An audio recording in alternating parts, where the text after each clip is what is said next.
माझ्या सर्व ताईंना श्री स्वामी समर्थ. पुन्हा एकदा सर्व ताईंचं स्वागत आहे. आज आपण 36 साईजचा कटोरी ब्लाऊज पेपर कटिंग बघणार आहोत. त्यासाठी व्हिडिओ स्किप न करता एकही स्टेप स्किप करू नका. व्हिडिओ पूर्ण बघा, म्हणजे स्वतः तुम्हाला सुद्धा कोणत्याही मापाचे पॅटर्न काढता येतील. व्हिडिओमध्ये मी पूर्ण स्टेप सांगितले आहेत. ब्लाऊजची तयार उंची आहे 13.5 इंच, तर मी 1 इंच ॲड करून 14.5 इंचावर उंचीची मार्किंग केली आहे आणि शोल्डर मी 5.5 इंच ठेवत आहे. शोल्डरची मार्किंग करून घेतली आहे. व आता आपण 36 साईजला लागणारा आर्महोल म्हणजे आपण 6.2 वर आर्महोलसाठी मार्किंग करणार आहोत आणि आर्महोलचा चौकोन आखून घेणार आहोत. आणि चेस्टचा चौथा भाग 9 इंच येतो. 36 साईजचा ब्लाऊज आहे, तर 9 इंचावर आपण मार्किंग करणार आहोत. आणि कंबर 32 साईजची आहे, तर 8 चूक 32, 32चा चौथा भाग 8 इंच येतो, तर आपण कमरेसाठी 8 इंचावर मार्किंग करत आहोत. आणि 1 इंच आपण टक्स पॉईंटसाठी देणार आहोत आणि दोन्ही मार्किंग दाखवल्याप्रमाणे जोडून घेणार आहोत. परफेक्ट ब्लाऊज आपला फिटिंगमध्ये बसतो. याच प्रकारे तुम्ही नक्की ट्राय करा व व्हिडिओ स्किप न करता पूर्ण व्हिडिओ बघा. 1.5 इंच आपण फिटिंगसाठी ठेवणार आहोत. 1.5 इंचावर आपण फिटिंगसाठी मार्किंग करून पूर्ण मार्किंग परत एकदा जोडून घेणार आहोत आणि दोन्ही आर्महोलमध्ये अटॅच करून घेणार आहोत. आता आर्महोल आपल्याला फ्रंट पार्टचा काय करायचा आहे, 1 इंचावर गोलाकार द्यायचा आहे. त्यासाठी आपण त्रिकोणमध्ये 1 इंचावर मार्किंग करून गोलाकार करून घेणार आहोत दाखवल्याप्रमाणे. व फिटिंगच्या साईडपासून साईडला दाखवल्याप्रमाणे तुम्हाला काय करायचं आहे, हाफ इंच क्रॉसमध्ये ठेवून थोडासा आर्महोल आपल्याला फिटिंगपासून खाली घ्यायचा आहे दाखवल्याप्रमाणे. आणि आता टक्स पॉईंट काढायचा आहे, तर फिटिंगपासून बंद बाजूपर्यंत आपल्याला टेप ठेवून फोल्ड करायचा आहे व 4 इंच उंचीचा टक्स द्यायचा आहे 1 इंच शिलाई घालण्यासाठी. गळ्याची उंची मी माझ्या आवडीनुसार ठेवत आहे. 10 इंच गळ्याची उंची ठेवत आहे व डीप गळ्यामध्ये 3 इंच मी डीप गळा ठेवत आहे आणि 3 इंच शोल्डर ठेवून उरलेल्या भागाला मार्किंग जोडून घेत आहे. गळ्यासाठी मी चौकोन आखलेला आहे, बघू शकता, व गोलाकार आखून देणार आहे. काय करायचं आहे, डीप गळा आहे, त्यासाठी आपल्याला गळ्याच्या साईडने हाफ इंच क्रॉसमध्ये ठेवायचा आहे. क्रॉसमध्ये ठेवल्याने आपला शोल्डर उतरत नाही. शोल्डरच्या साईडने गळ्याच्या साईडने आपल्याला शोल्डर क्रॉसमध्ये ठेवायचा आपला तयार झालेला आहे. फ्रंट पार्ट वापरूनच आता आपल्याला समोरची कटोरी पॅटर्न काढायचे आहेत. तर आपण फिटिंगवर टक्स देऊन घेऊ व फ्रंट पार्टची कटिंग झालेली आहे. जशाच तसा हा पॅटर्न आता साईडच्या कापडवर आखून घ्यायचा व समोरचे पॅटर्न काढायचे आहेत. त्यासाठी तुम्ही बघू शकता मी पॅटर्न ठेवलेला आहे व जशाच तसा आखून घेणार आहे. जो गळ्याची कटिंग आणि शोल्डरची कटिंग बाकी आहे, ते मी मार्किंग पूर्ण आखून झाल्यावर कटिंग करून घेणार आहे.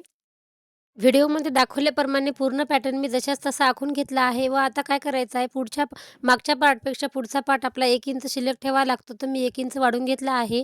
व आता शोल्डर आखून आपण गळ्याची उंची आखणार आहोत. 6.5 माझ्या गळ्याची उंची आहे. 6.5चा चौकोन मी गळ्याचा आखून घेणार आहे व गोलाकार आखून घेऊन आर्महोलची मार्किंग परत एकदा आपल्याला आर्महोल आखायचा आहे.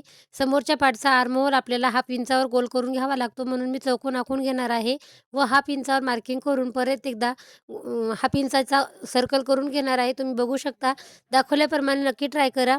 व आता आपण क्रॉसपट्टी तयार करणार आहोत. त्यासाठी मी 3.25 इंचावर मार्किंग केली आहे. मधात 2.5 इंचावर आहे, लास्टला 2.25 इंचावर आहे. तिन्ही मार्किंग आपण जोडून घेऊत.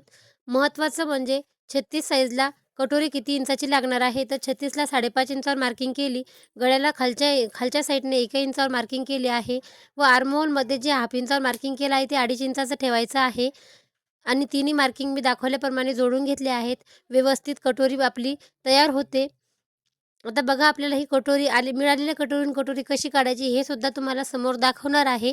तुम्ही जर चॅनलवर नवीन असाल तर व्हिडिओला लाईक करा, चॅनलला सबस्क्राईब नक्की करा आणि व्हिडिओ जर तुम्हाला थोडा जरी युजफुल वाटत असेल तर चॅनलला सबस्क्राईब करा.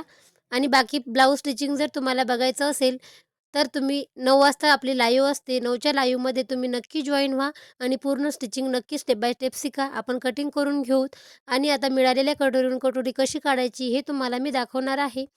तर बघा, आपला उभा पॅटर्न तयार आहे आणि फ्रंट पार्टसुद्धा तयार आहे. आणि जी कटोरी मिळालेली आहे त्याच्याहून आपल्याला कटोरी काढायची आहे. ती कशी वाढवायची, तुमचा जास्त वेळ न घालता आता आपण कटोरी वाढवायला सुरुवात करून घेऊ. फ्रंट पार्टचा गळा आणि शोल्डर कटिंग बाकी होता, तो आपण कटिंग करून घेणार आहोत. तुम्ही बघू शकता, फ्रंट पार्ट, उभा पॅटर्न आणि क्रॉसपट्टी आपली तयार आहे. बाकी आहे ती फक्त आता कटोरी. आणि कटोरी कशी वाढायची तर चला बघू. जास्त वेळ न घालता कटोरी आपण कापडवर तिरकस आकारात आखून घेणार आहोत आणि जशाच तशी आखून घ्यायची आहे. व साईडने काय करायचं आहे, अगोदर तिचा सेंटर पॉईंट काढायचा आहे. दोन्ही टोकावर टेप लावून फोल्ड करायचा व सेंटर पॉईंटवर मार्किंग करून दोन्ही गळ्याच्या साईडने आपल्याला जेवढा शिराईत कापड जाईल तेवढा वाढून घ्यायचा आणि दोन्ही टोकावर आपल्याला 1.5 इंचावर आखून घेऊन सेंटर पॉईंटमध्ये सुद्धा 1.5 इंचानेच वाढवायची आहे. आणि पूर्ण मार्किंग आपल्या दाखवल्याप्रमाणे जोडून घ्यायचे आहेत. तुम्ही जर या प्रकारे कटिंग करसाल तर तुमचा ब्लाऊज नक्कीच परफेक्ट बसेल. आणि आता कटोरी कटिंग करून घेऊ आणि 36 साईजला प्रत्येक साईजनुसार आपल्याला कटोरीला वेगळ्या प्रकारे टक्स द्यावा लागतो. तर आपला ब्लाऊज 36 साईजचा आहे, तर 36 साईजला कितीचा टक्स द्यायचा? तर बघा, 36 साईजला आपल्याला 1.5 इंचाचा टक्स द्यायचा आहे आडवा आणि उभा द्यायचा आहे 2.5 इंचाचा. टक्स दिल्यावर तुम्ही कटोरी बघू शकता किती गोल आणि परफेक्ट कटोरी आपली तयार आहे.